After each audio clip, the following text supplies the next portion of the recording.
Mean free path पे लेकर एक क्वेश्चन करते हैं काइनेटिक थ्योरी ऑफ गैसेस का। सबसे पहले तो एक बार क्वेश्चन को रीड आउट करता हूँ। ओके, क्वेश्चन क्या कर रहा है? If radius of a nitrogen molecule रफली 1 एंगस्ट्रॉम, नाइट्रोजन मॉलिक्यूल की रेडियस दे रखी है, मीन फ्री पाथ आपको निकालना है। और नाइट्रोजन मॉलिक्यूल का एक सिलेंडर में हम लोगों ने नाइट्रोजन भर रखी है, प्रेशर 2 एटीएम है और टेम्परेचर 17 डिग्री सेल्सियस है। मॉलिकुलर मास ऑफ नाइट्रोजन मेरे को 28 ग्राम दे रखा है। देखो, क्वेश्चन सॉल्व करने के पहले आपको सबसे पहले पता होना चाहिए कि जैसे ये नाइट्रोजन गैस या कोई भी जो गैस है, उसमें जब गैस दो सक्सेसिव कॉलिजन्स करती हैं, ये जो मॉलिक्यूल्स होते हैं, दो सक्सेसिव कॉलिजन्स के बीच का जो डिस्टेंस होता है उसको हम लोग फ्री पाथ कहते हैं।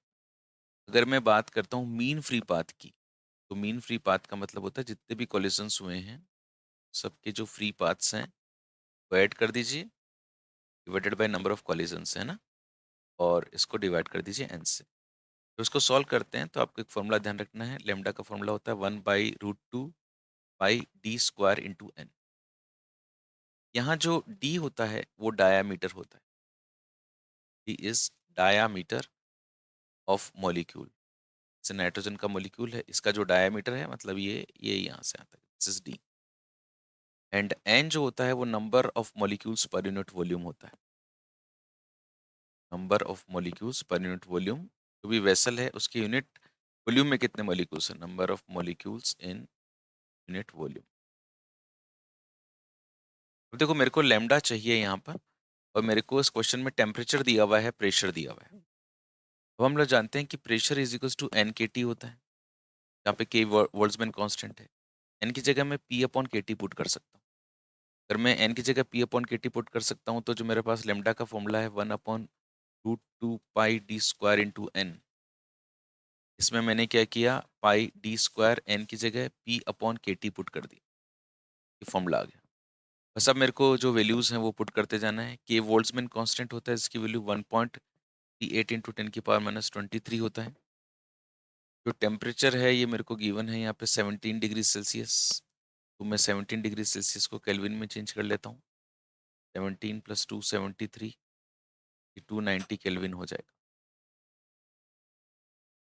√2 की वैल्यू 1.414 होती है, पाई की वैल्यू 3.14 होती है। और नेक्स्ट इज डायमीटर। डायमीटर जो है वो रेडियस का डबल होता है। जो रेडियस है वो मेरे को इस क्वेश्चन में 1 एंगस्ट्रॉम दे रखी है, तो मैंने 1 एंगस्ट्रॉम पुट कर, तो ये 2 एंगस्ट्रॉम बन गया। 2 एंगस्ट्रॉम का मतलब 2 × 10⁻⁻10 मीटर। ये मैंने 2 × 10⁻⁻10 मीटर पुट कर। जो प्रेशर है वो मेरे को क्वेश्चन में दिया हुआ है 2 atmospheric pressure. 2 atmospheric pressure, 2 ATM. ये जो 1 एटीएम होता है इसकी वैल्यू 1.01 × 10⁵ होती है। इस 1.01 को छोड़ देते हैं, चलो अपन के 10⁵ लिख देते हैं ना, 10⁵। अब इसको हम लोग सॉल्व करते हैं। तो 1.38 को जब मैं 290 से मल्टीप्लाई करूंगा तो मुझे मिलेगा 400.2 10⁻23। 1.414 3.14 2 का स्क्वायर 4 इंटू 2 जब ये मल्टीप्लाई करूंगा तो 35.5 आ जाएगा। 10⁻10 का स्क्वायर मतलब 10⁻20, 10⁵। 400 में 35.5 को डिवाइड करोगे तो अप्रोक्सीमेटली 11.26 आएगा।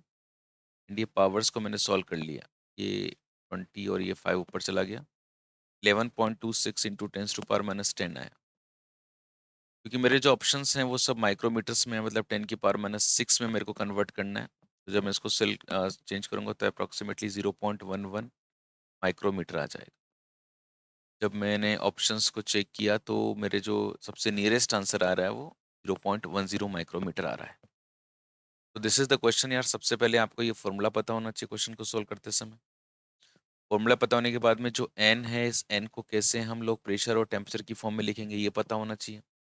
कैसे हमको कैलकुलेशन करनी है, जब ये सारी चीज़ें सही तरह से होंगी तो you will get the answer. Okay, इसी प्रकार की और प्यारी प्यारी फिजिक्स के लिए आप देखते रहिए एपीजी की दुनिया। ने काइनेटिक थ्योरी ऑफ गैसेस, पूरा थर्मल और फिजिक्स के हर चैप्टर के थाउजेंड्स ऑफ क्वेश्चंस इस पे अपलोड कर रखे हैं जो डेफिनेटली आपकी हेल्प करेंगे। आप लोगों के लिए मेहनत कर रहा हूँ, आप अपने को खुद को बनाने के लिए मेहनत कीजिए। Thank you so much and God bless you.